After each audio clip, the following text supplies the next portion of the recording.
hadn't until I arrived. And then that was opening the door for the Coast Guard.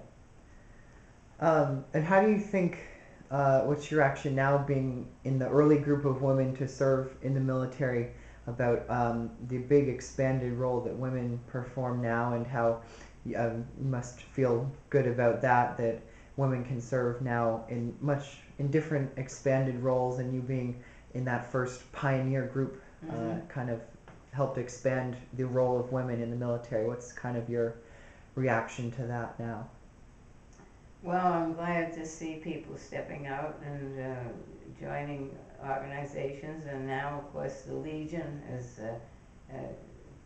taken in the women too, and they're a lot of women are very active in the Navy and the Coast Guard, even today.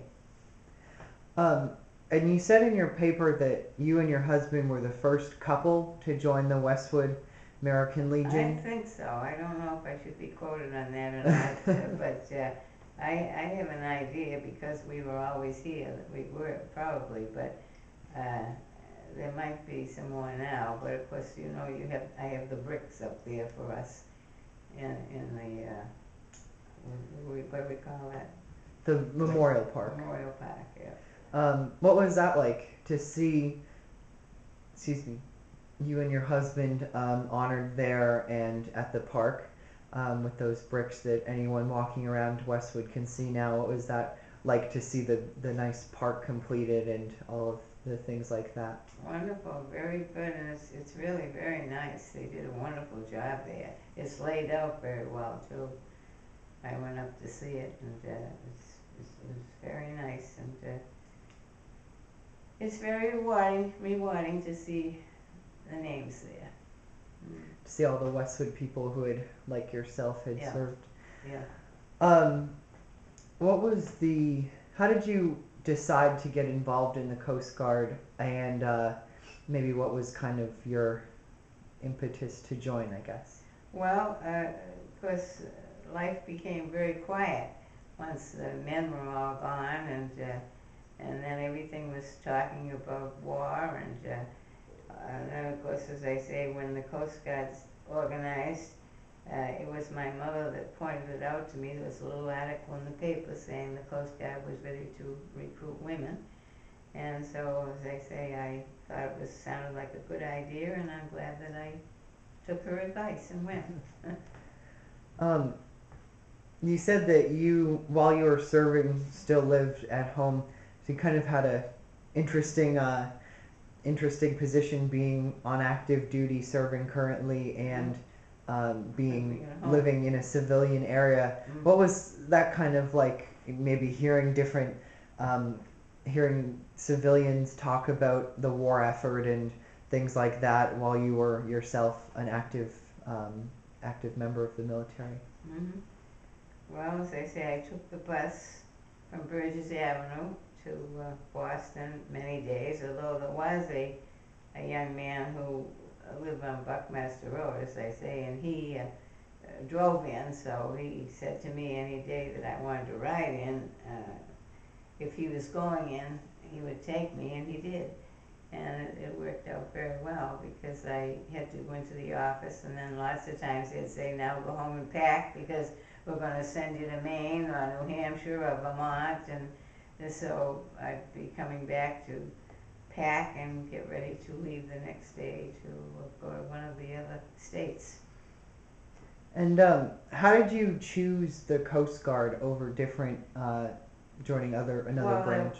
It was the last one to recruit women, really, because I hadn't paid any attention when I saw the Navy and the Marines and so forth, and as I say, it was my mother that saw the article about the Coast Guard looking for women to come in and be recruited, and so it was just sort of accidental. It was my life to be, I guess.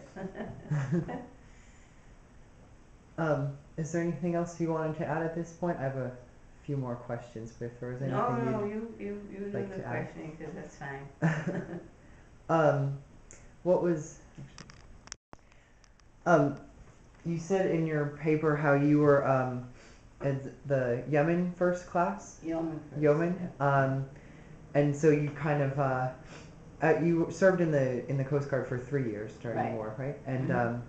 so what was it like, kind of working with all the other women who maybe if you had to train a new recruit or someone new to your office, what was that like, having to kind of bring a new member into your group? Well, I was pretty much alone all the time because my job was to be out in the field recruiting women. And so I wasn't in an office very often, but some point that came up, I forget now what it was. But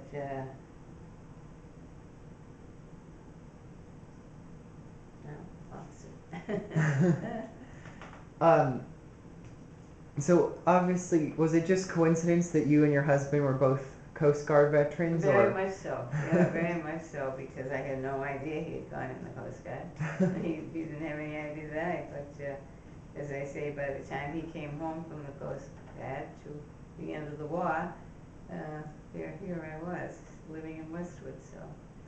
As I say, we weren't strangers because having gone 4 years through high school together, we knew of one another.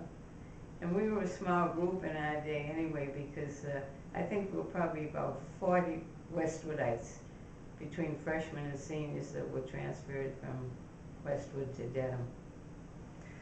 um, what is it like now being in the different veterans groups and seeing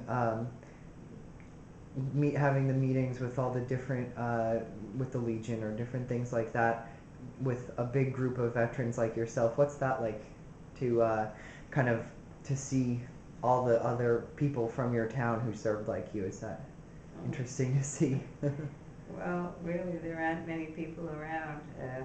I don't know of another girl that was in the Coast Guard in Westwood, but you know, it's strange. It could very well be. One time when we have our parades, uh, I've seen women in uniform, and I understand there's a woman over in Islington, but I don't happen to know her, and I don't know what branch or anything, but in fact, she's still in, which is something that I wouldn't understand. I don't know.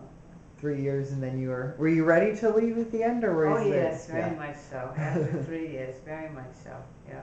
happy but ready to go? Right, right, right. No, it was very happy life for me, but, and very unusual to feel that I was leaving at home and just commuting to Boston and then traveling around the New England states. It was just wonderful.